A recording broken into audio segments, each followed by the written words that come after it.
है एक रोशनी के अहाते में कायनात, कोई नहीं है दूसरा कुरान पढ़ के देख, क्यों राह दी कलीम को दरियाए नील में, कैसे हुआ ये मौजिजा कुरान पढ़ के देख।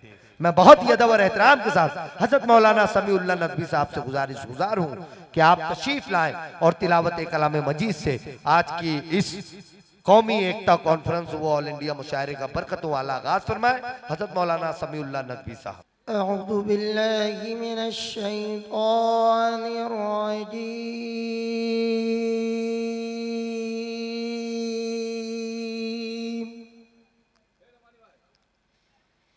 बिस्मिल्लाहिर रहमानिर रहीम।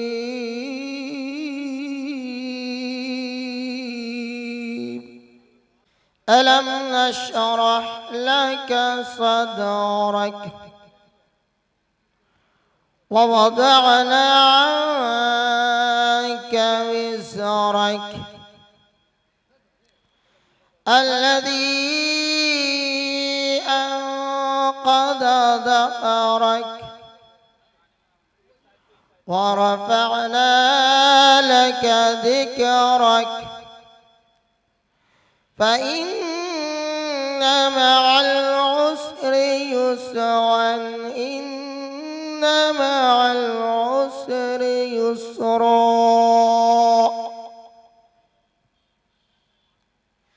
फ़इज़ा फ़रग़त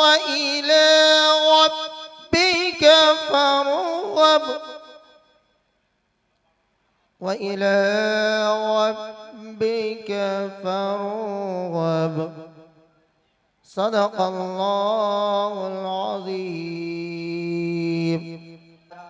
आज का ये कौमी एकता कॉन्फ्रेंस और ऑल इंडिया मुशायरा का इनेकाद आली जनाब नज़र आलम साहब ने अपने तंजीम ऑल इंडिया मुस्लिम बेदारी कारवां के 18वां यौम तासीस के मौके पर इनेकाद किया है। अब चंद लम्हे रह गए हैं, चंद मिनट के लिए मैं आपके दरमियान हाजिर हुआ हूँ।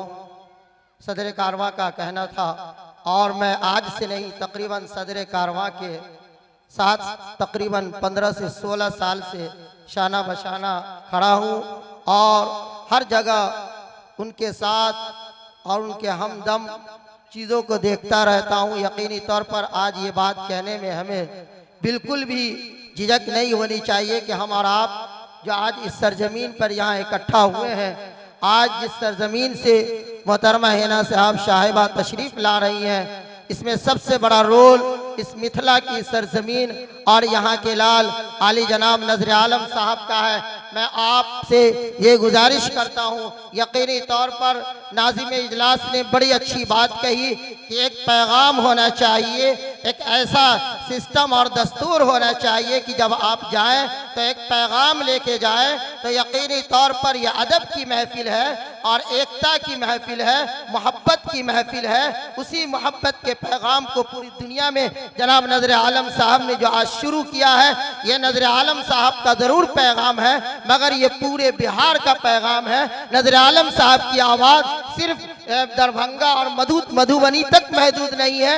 आपको लगेगा कि ये मेरे घर का है, ये मेरे इलाके का है, मगर यकीन जानिए जब मैं लखनऊ गया तो मैं अभी चंद रोज कबल लखनऊ की सरजमीन पे था तो लोगों ने बताया कि यकीनी तौर पर बिहार वो सरजमीन है जहां उर्दू जबान को दूसरी जबान का हक हासिल है और इसी जबान को बहुत तेजी के साथ जनाब नजर आलम साहब ने जिस बेबाकी के साथ जिन मजलूमों और मखूरों और मजबूरों और कमजोरों और दलितों की आवाज उन्होंने उठाया, यकीनी तौर पर बिहार के मुसलमानों को गर्व और फक्र होना चाहिए कि उनके दरमियान नजर आलम साहब जैसा नेता मौजूद है।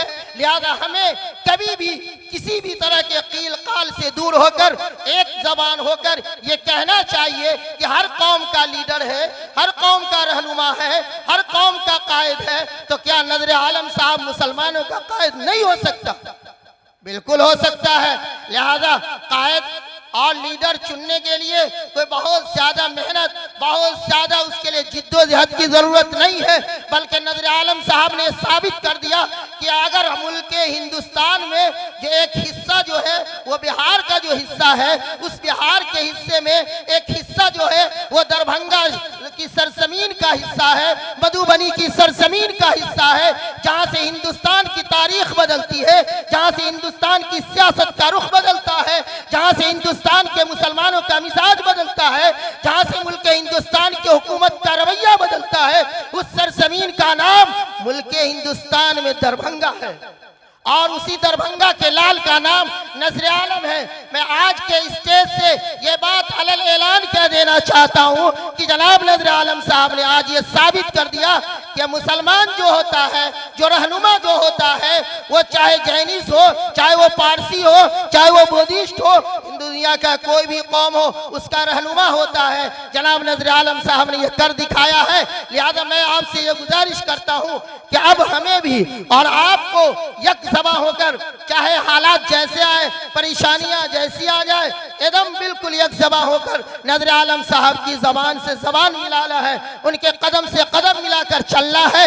और जब आप कदम मिला देंगे तो यकीन जानिए, जब जीतन राम मांझी वजीर आला हो सकते हैं तो हमारे दरमियान का कोई भी वजीर आला हो सकता है, कोई भी बड़ा से बड़ा आदमी हो सकता है, APJ अब्दुल कलाम बन सकता है। मुल्क हिंदुस्तान के अंदर अगर कोई पहला वजीर तालीम है मौलाना अबुल कलाम आजाद, तो वो हमारे इसी मुड़िया की सरजमीन का कोई बच्चा, दरभंगा की सरजमीन का कोई बच्चा मौलाना आजाद बन सकता है। मगर आज ये अफसोस की बात है कि मुसलमानों ने अपनी सियासी समझबूझ को, अपनी मोहब्बत को, अपनी एकता को, अपने फहमो फिरासत को, अपने अकल को, तमाम चीज को बालाए ताक रख दिया और उन्होंने ये समझ लिया कि नहीं, दीन अलग है, सियासत अलग है।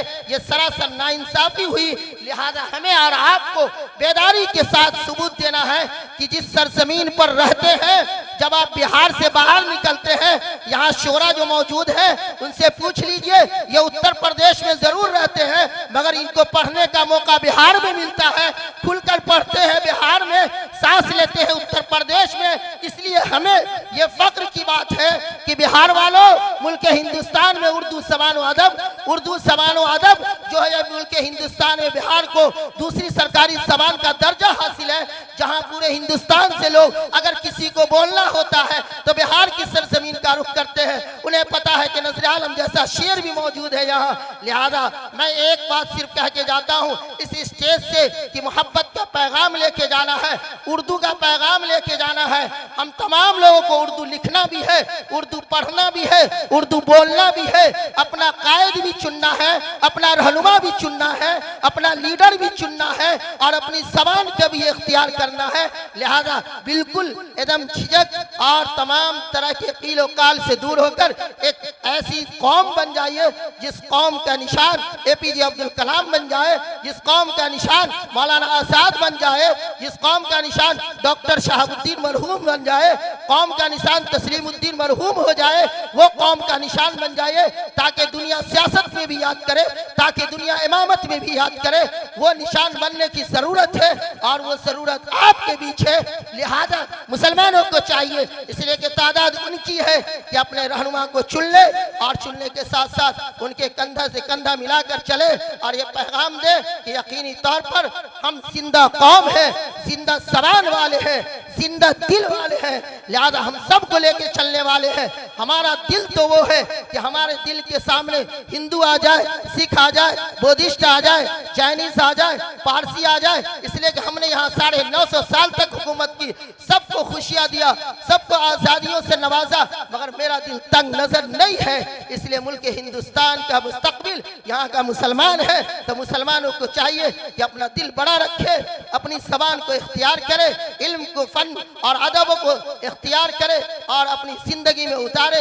ये पैगाम है कौमी एकता कॉन्फ्रेंस का। ये शोरा किराम काहे के लिए आए हैं? ये इसलिए आए हैं ताकि उर्दू में ये शेर कहेंगे, आप सुनेंगे, लुत्फ अंदोज होंगे, चले जाएंगे, नहीं बल्कि इनके उर्दू को सुनना भी है, समझना भी है। हम लोग के लखनऊ में ये बात कही जाती थी कि अगर लखनऊ की सरजमीन में अगर कोई शायर शेर पढ़ ले तो दुनिया में कहीं शेर पढ़ लेता है। असल जो उर्दू अदब का मरकज था लखनऊ, मगर उसको जो जमीन पे उतारा बिहार के लोगों ने उतारा। लिहाजा यहाँ जमीन पर उर्दू है, लिहाजा और वहाँ जबान पर उर्दू है। और बिहार में उर्दू जमीन पर है, लखनऊ में उर्दू जबान पर है। लिहाजा हम लोग जमीन वाले हैं, इसी एतबार से हम लोगों को उर्दू लिखना भी है, पढ़ना भी है, बोलना भी है। लिहाजा इसलिए वक्त की किल्लत है, आपका ये प्रोग्राम है, आज का यही पैगाम है। बहुत बहुत शुक्रिया।